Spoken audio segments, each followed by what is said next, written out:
Abu Kilabah. Abu Kilabah sahabat Nabi radhiyallahu anhu. Abu Kilabah radhiyallahu anhu ini orang jarang tahu ke namanya, tapi dia punya kisah yang unik. Kisahnya begini. Satu waktu ada satu orang lagi jalan musafir dari satu kota ke kota lain. Orang ini jalan pakai kuda, teman-teman sekalian, sampai dia kehabisan bekal. Dia lihat di padang pasir yang luas ada satu kemah di situ, ada satu kemah. Kemah ini, teman-teman sekalian, dia turun, dia masuk, dia bilang, saya lihat pemandangan yang sangat memilukan. Kemah itu kosong, tidak ada makanan, tidak ada minuman, dan ada satu orang terbaring dengan punggungnya, kedua tangannya putus, kedua kakinya putus, kedua matanya buta. Orang ini cuma tergeletak.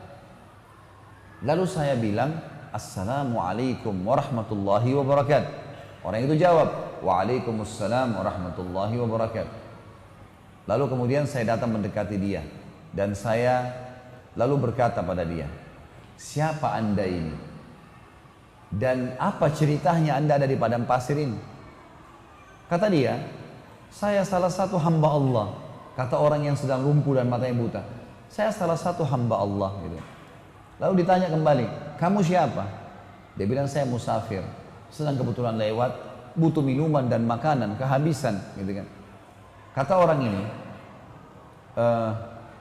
kata orang ini, Alhamdulillah, segala puji bagi Allah yang menyempurnakan nikmatnya pada saya. Ini orang lumpuh yang bilang ini, tangannya putus, kakinya putus, matanya buta. Kata orang yang datang ini bilang, wahai Tuan, apa yang membuat anda bersyukur kepada Allah? Apa yang anda syukurin? Nikmat apa yang sedang ada? Kemahnya kosong, nggak ada orang, nggak ada makanan, nggak ada, lumpuh semua. Maka dia bilang, diamlah wahai anak muda. Kamu tidak tahu kalau sebenarnya nikmat Allah sangat besar pada saya. Saya bisa mengucapin kalimat saja sudah menutupi semua kekurangan saya ini. Sebuah nikmat yang tidak terhingga. Alhamdulillah atas segala hal. Orang ini bilang, saya kagum dengan orang ini. Lalu saya bilang sama dia, baiklah, ada yang bisa saya bantu? Kata orang yang pendatang ini. Dia bilang, ada anak saya laki-laki satu-satunya, selalu nemanin saya di sini. Dia merawat saya, dia memberikan minum, dia memberikan makan, dia merawat saya lah. Sekarang sudah 3 hari nggak balik-balik. Coba kamu cari di sekitar kemah ini.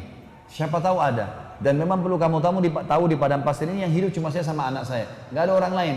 Jadi kalau ada orang kamu lihat itu berarti anak saya. Kata dia, baiklah. Dia bilang, saya keluar.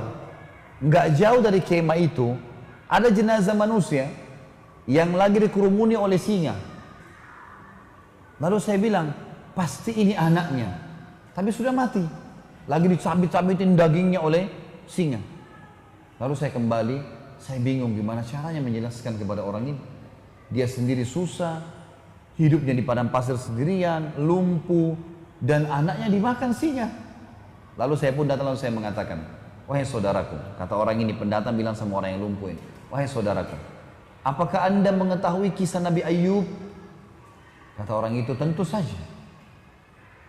Apakah bisa anda ceritakan kepada saya sedikit tentang dia? Kata orang itu, Ayub alaihissalam, orang yang tidak bisa dinilai kesabarannya.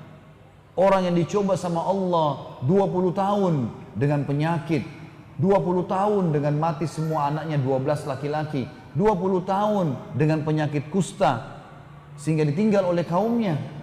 Hartanya semuanya habis, 20 tahun miskin. Kata orang ini, yang anda ucapkan benar. Dan saya berharap anda bisa menjadi bagian kecil dari Ayub. Karena anak anda, Ayub kan 12 orang laki-lakinya mati. Anda satu anak laki-laki anda ini sudah mati dimakan singa. Kata dia, saya mungkin berpikir orang ini akan menangis. Dia senyum. Lalu dia mengatakan, Alhamdulillah yang telah membuat anak saya mendahului saya ke surga. Kata orang itu, Alhamdulillah yang membuat anak saya, kata yang pendatang ini, kok bisa anda bilang begitu? Dia bilang, anak saya ini sangat bakti dengan saya.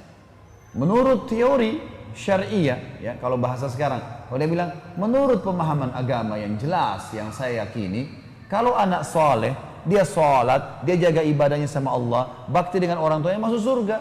Anak saya begitu, saya yakin dia akan masuk surga. Baiklah. Kata orang pendatang ini, tiba-tiba saja orang yang lumpuh ini bilang, asyhadu an la ilaha illallah wa anna Muhammad Rasulullah, meninggal dunia. Mati nih si lumpuh nih. Orang ini bilang, innalillahi wa inna ilaihi raji'un. Saya kehabisan bekal, kehabisan makanan, temu lagi orang seperti ini dan mati. Apa yang harus saya lakukan nih? Gitu kan. Dia bilang, saya keluar dari kemah, nyari informasi, ada siapa nih yang bisa saya minta tolong? Dia bilang, gak lama kemudian lewat 4 orang naik kuda dari kejauhan dengan hikmah Allah. Ini orang sambil bilang, saya sambil berdoa, ya Allah utuslah kepada kami orang yang bisa membantu. Gitu kan. Ternyata teman-teman sekalian, lewatlah 4 orang naik kuda, dia bilang.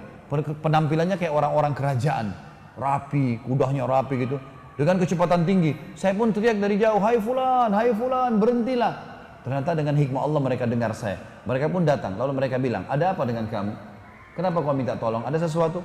Dia bilang, dalam kemah ini ada orang tua meninggal, kakinya lumpuh, tangannya lumpuh, matanya buta, anaknya pun dimakan oleh singa. Kata mereka 4 orang ini, apa kamu bilang? Orang buta, orang lumpuh, mana dia? 4 orang ini seakan-akan memang tahu gitu, kenal. Turun dari kudanya, katanya ada dalam kemah. Saya sudah tutup dengan kain, meninggal. Maka pada saat dibuka wajahnya, 4 orang ini teman-teman mencium-ciumi jenazahnya orang lumpuh ini. Sambil menangis.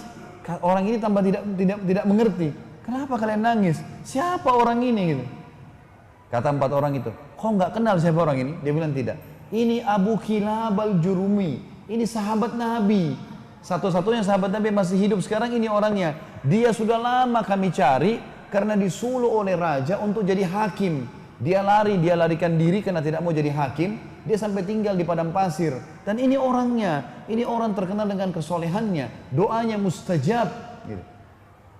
Maka anak muda ini pun menangis sambil mengatakan, Alhamdulillah yang telah mempertemukan saya dengan orang soleh ini, sehingga saya bisa melihat salah satu sahabat Nabi SAW, dan akhirnya saya bisa belajar dari dia.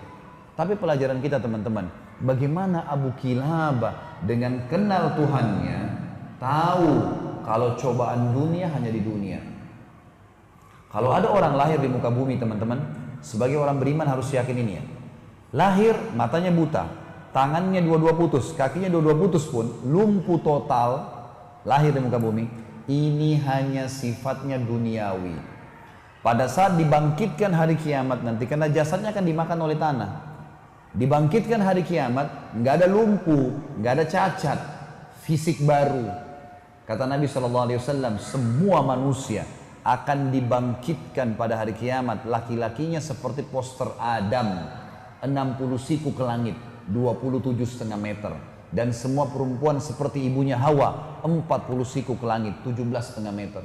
Nggak ada lagi pendek-pendek, nggak ada lagi orang yang ya cacat, semuanya sembuh. Dan subhanallah sebagian dokter mengadakan penelitian juga, kalau ada orang kena kanker, kena tumor, penyakit yang parah, begitu meninggal, jenazahnya itu pernah dicek, diperiksa, hilang penyakit itu.